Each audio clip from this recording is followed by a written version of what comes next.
Today, we have a new Roblox anime Fire Force game, and the name of that game is Fire Force Online. Now, on the Roblox platform, we actually haven't had that many Fire Force games. I think there was only 2 or 3 other ones. However, both of those can be thrown in the trash because they were both beyond the word of mid kind of trash. And today I'm going to be talking about this Fire Force game. Now I'm going to be giving you guys a rundown on this game.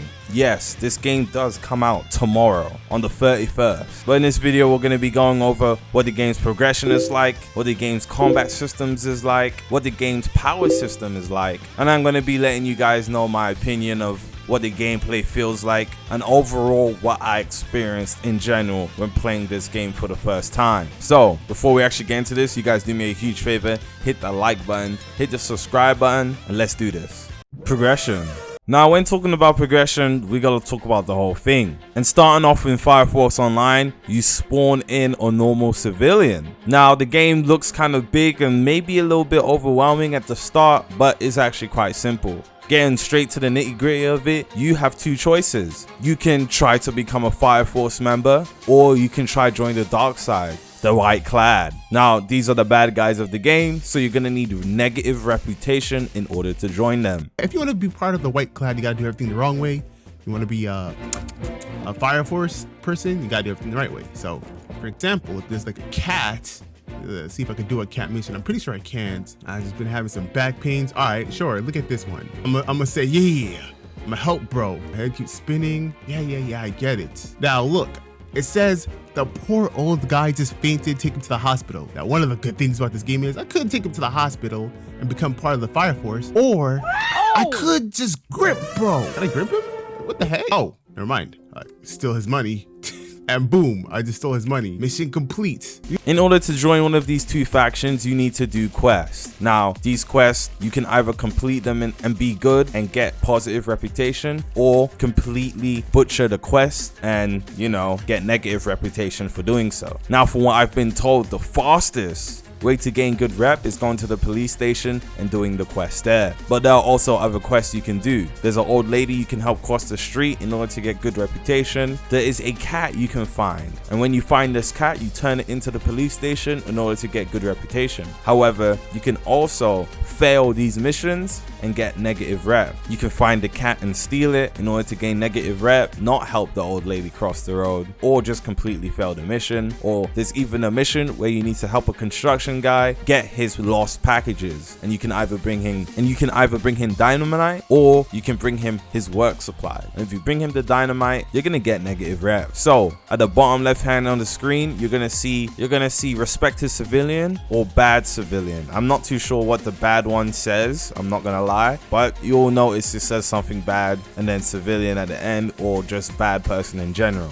thief, tug, whatever the case may be. Now, in order to become a Fire Force member, you need to find the Fire Force base, and in order to become a white clad member, you need to find the white clad base and talk to the people there. Now, what are the difference between the Fire Force faction and the white clad? In terms of progression, I actually don't think there's a difference between how you progress with the 2 factions. One of them's bad, one of them's good. I'm pretty sure they're gonna add faction quests later on into the game, or more faction based quests later on into the game. Obviously there's raids, there's a raid system in the game, and whatever faction you're on determines what side you're on. On top of that, they both have different drip. White clad drip, in my opinion, is drippier than the Fire Force drip. However, I prefer being a Fire Force member to the white clad guys, because they kind of look like the triple K. Now for both factions, when you finally reach their base, there is a test or a recruitment stage in order to actually join, and the recruitment NPC happens to do these tests at some point during the day. You talk to them and then they will notify you when you're able to actually participate. When the notification is signaled on your character or on your screen, you need to go back, talk to them, tell them you want to participate, and it will teleport you to the testing grounds. And there you do a series of tests in order to actually pass or fail and join whatever faction you want to join. Beware, if you fail, you got to do the test all over again, but you don't actually lose anything other than your time. Good luck doing that.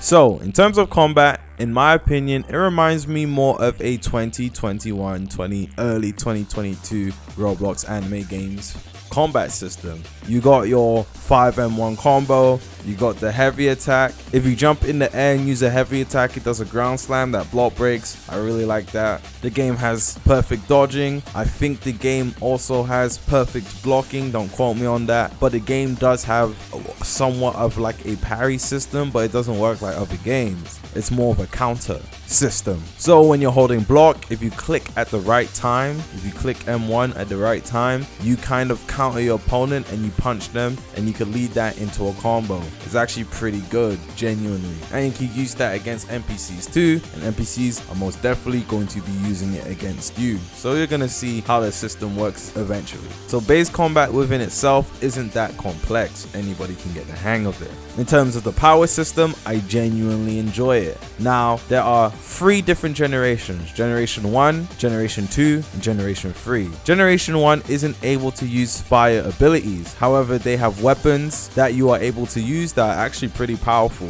Generation 1 users are probably some of the most fun to use and some of the most skilled to use, because you're not just spamming abilities. It actually is quite entertaining. From what I know, Generation 1 has an axe Generation has an axe and gun, so that there's a gun built within the axe. Pretty cool. There is a shield, kind of really good as well. I think shields are lame, but it's kind of like Captain America, but the shield is way bigger than that. And there is like a pile bunker. Don't really know how to explain it, but I've seen some combos for it and it's pretty cool. Generation 2, you have a gun, you have a sputter, you have a sickle, and you have some sort of fist mode. It's like a gauntlet thing. Now for Generation 2, it's like you need to use a lighter in order to use the fire abilities that you have within your gen. I haven't used Generation 2, and I've only seen one person with Generation 2 abilities, and he literally used the sickle. From what I saw, it looked quite powerful, but again, I haven't used it, so I can't really speak on it in depth. In my opinion, the coolest thing for Generation 2 is definitely the sputter and the gun, just because it's a gun. And if you don't know what sputter is, it's the thing that the girl used to fight the white clad member. I'll just put a clip. And Generation 3 is obviously going to be everybody's fan favorites. You have Excalibur, the sword, you have Explosion, you have Sakura, you have Lightning, you have Ghost Hands, aka Susanoo, and you have the main character's ability, Devil Footprint. And obviously Generation 3 is able to use fire abilities just based off of thin air. Like, they use the air around them to generate fire. Literally, they can generate fire from their bodies, essentially. And me personally, I'm using Susanoo, aka Ghost Hand, just because Sasuke, you know? Do I think the game is worth playing? Yes, the game's gonna be free. It's coming out tomorrow. You may as well invest some time into it to see what you think of the game. What do I think of the game personally? I do think the combat isn't suited towards me personally, but the game does have fun elements that people genuinely will enjoy. The ability system in depth is actually pretty cool, and there's much more to the game on surface level. There's more things to the game to explore, and honestly, I only put in about 4 or 5 hours into the game, so I didn't get to enjoy it to its fullest capability. So you guys, will you be playing Fire Force Online? What do you think of the game? Let me know in the comment section down below, and I'm gonna see you guys in the next one. Peace.